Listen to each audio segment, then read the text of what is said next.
Hello, good morning to everyone.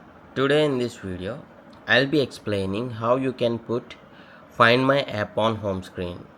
And see here, even if it is on iPhone or Android mobile, the process is same.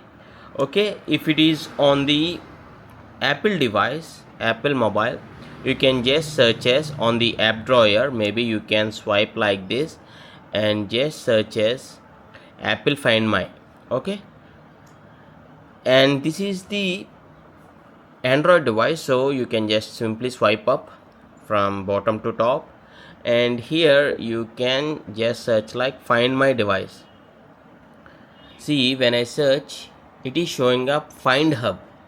So don't get confused. Find Hub and Find My device or Find My phone is similar, because when you open the Play Store, when you try to search Find My device, Find My phone or Find My device, this is the app which is showing up, Google Find Hub. So you can just simply search like find here, find here. Just press and hold for a few seconds. Now drag it to your home screen and leave it here.